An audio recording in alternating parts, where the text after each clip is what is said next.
Ciao a tutti amici di mattoscacco.com e oggi voglio raccontarvi una storia. È la storia di un ragazzo, un giocatore amatoriale di scacchi, Max Deutsch, che decide di allenarsi come un matto per un mese per sfidare e battere il campione del mondo di scacchi, Magnus Carlsen. Questo ragazzo ha fatto molto parlare di sé poiché lui lancia spesso delle challenge con se stesso dove in un mese lui si dedica anima e corpo ad una data attività per riuscirla poi a portare a termine con successo. E devo dire che ha avuto diversi successi. Si è allenato come un matto nel fare ritratti, alla fine di un mese è riuscito a fare ritratti convincenti di volti di persone. Si è allenato come un matto per risolvere il cubo di Rubik e in un mese è riuscito a farlo. Si è allenato come un matto per fare la capovolta all'indietro con doppia rotazione ed è riuscito a farla. Si è allenato come un matto per imparare a fare freestyle ed è riuscito a farlo. Il problema che poi, come si dice, no? Ha pisciato fuori dal vaso. Ha voluto imparare a giocare a scacchi e battere il campione del mondo di scacchi dopo un mese di allenamento. Purtroppo non funziona così. Se tutti noi dopo un mese di scacchi fossero tutti dei grandi maestri sarebbe molto molto bello, o forse no, perché il bello di questo gioco è proprio la sua complessità.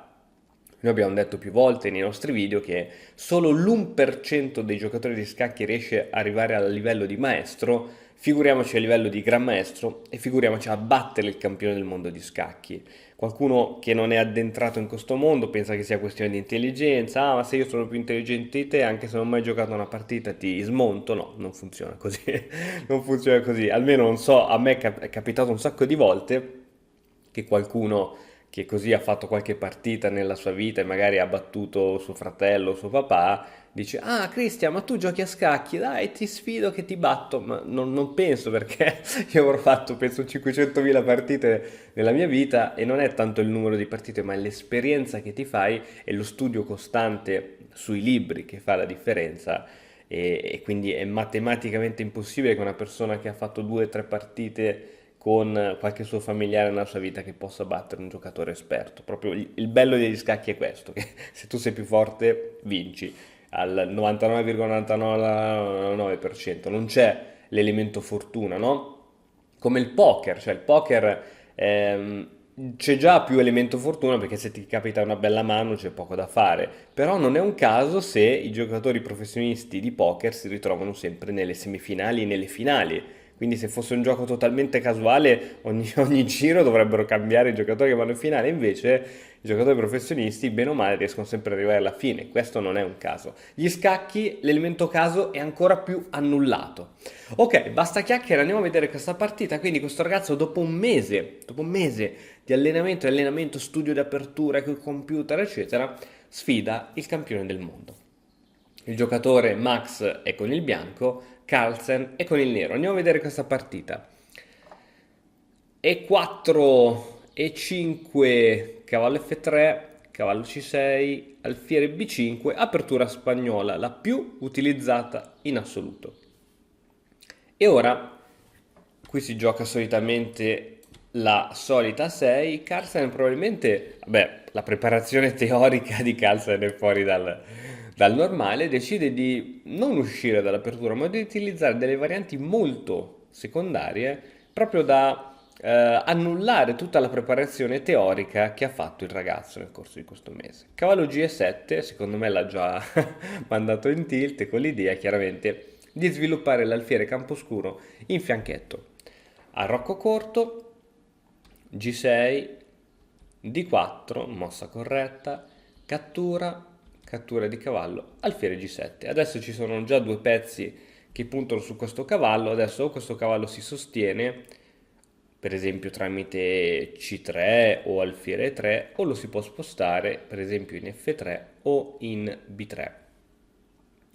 La mossa giocata è alfiere in E3, con anche sviluppo dell'alfiere, arrocco corto, cavallo C3. Devo dire che fin qui il ragazzo sta giocando bene, cioè non ci sono pezzi in presa o cose varie. D6, cavallo D5, e già qui una mossa molto, come si dice, avventata, no? Il giocare questa mossa contro il campione del mondo di scacchi. Qui sarebbe stato forse più corretto spostare la donna in D2 e mettere in comunicazione le torri e poi pensare ad altri tipi di piani. Questa mossa secondo me è un po' avventata.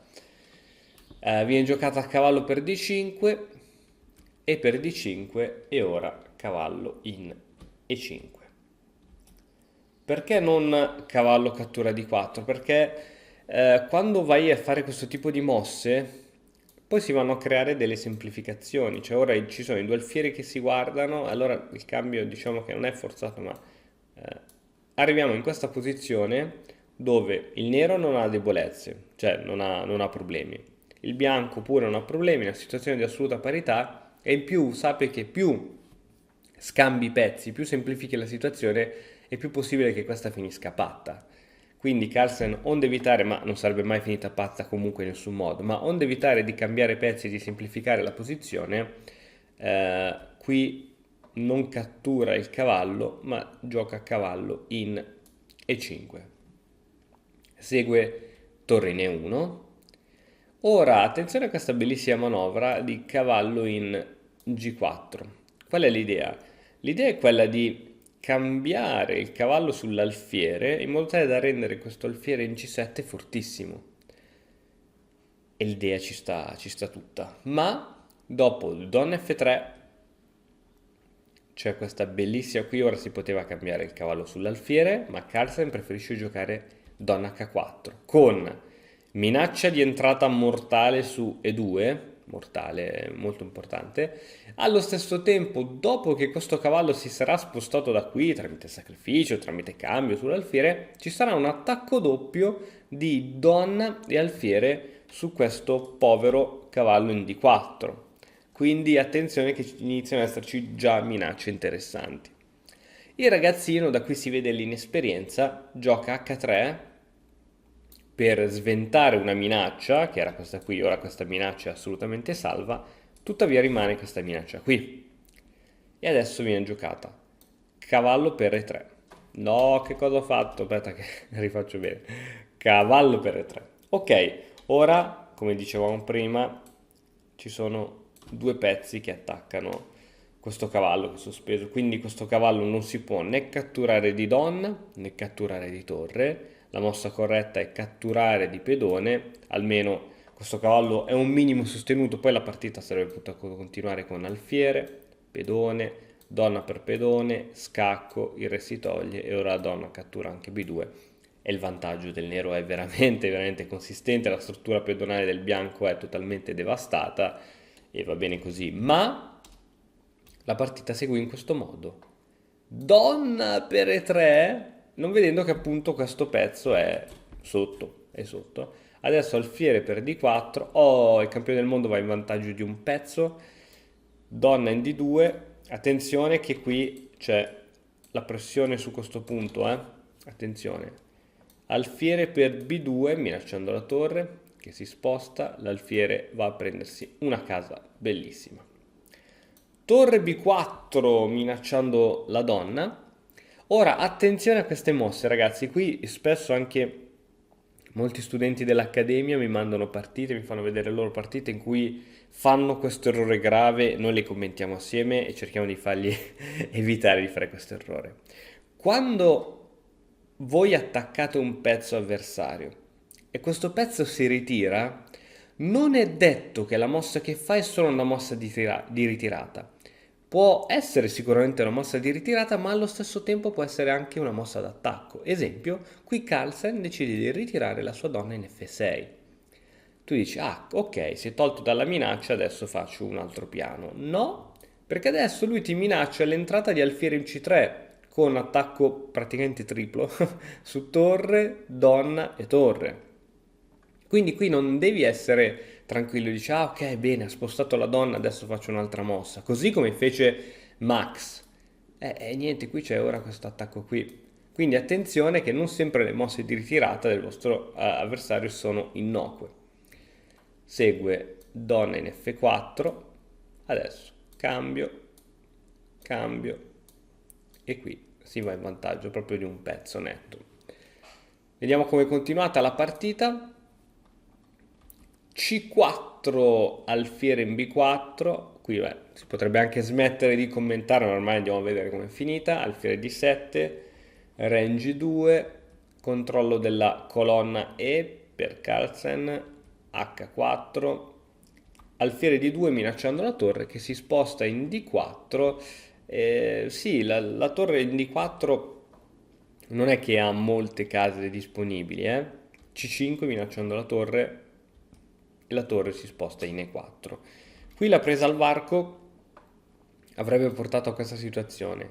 Cattura, alfiere C6, che bellissima diagonale, scacco, F3, alfiere C3 minacciando la torre, torre per D6, torre in D8, praticamente obbligando il bianco a cambiare le torri. Una volta che hai cambiato le torri, la situazione è assolutamente semplificata, gli alfieri sono fortissimi e non c'è neanche più da commentare nulla. Tuttavia dopo C5 il bianco gioca torre E4, segue ora comunque il cambio, torre per, alfiere per e ora alfiere G4.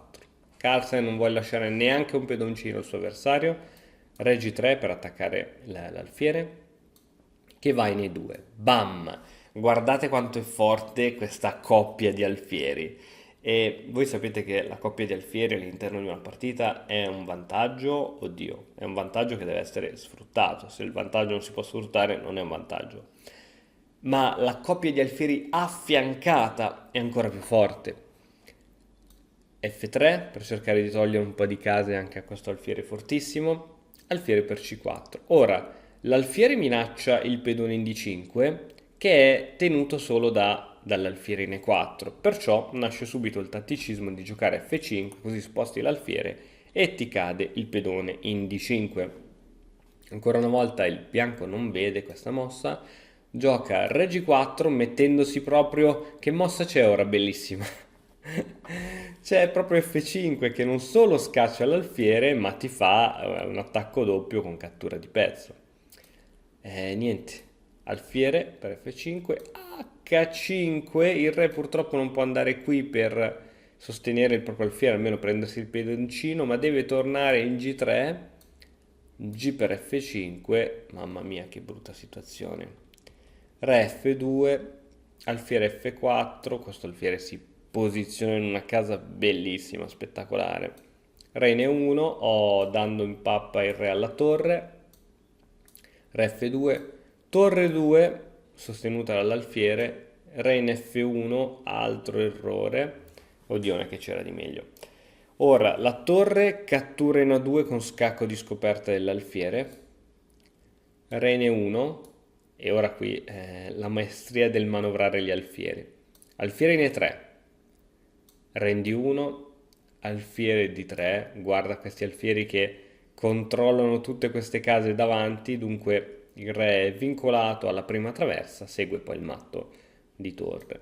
Re in E1, torre in A1, scacco matto. Bene, e abbiamo scoperto, casomai non si era capito, che non è possibile battere il campione del mondo dei scacchi dopo un mese di allenamento. C'è gente che studia 6, 7, 8 ore al giorno, tutti i giorni, e non a fatica riesce a diventare maestro di scacchi. Dunque la complessità di questo gioco è veramente, veramente, veramente tanta. C'è bisogno di studiare.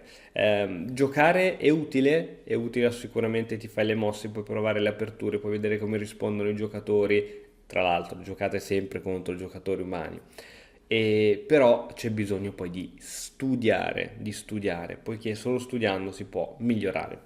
Bene ragazzi, spero che anche il video di oggi vi sia piaciuto, come al solito vi invito a lasciare un like, un commento e iscrivetevi al canale se ancora non l'avete fatto. Io niente, vi saluto e ci vediamo domani con un nuovo video. Ciao! E ora per continuare che cosa posso fare? Beh, innanzitutto ti consiglio di iscriverti al nostro canale in modo tale da non perderti le nuove video lezioni. E poi puoi vedere il video che è stato più cliccato in questa settimana. Ci vediamo, ciao!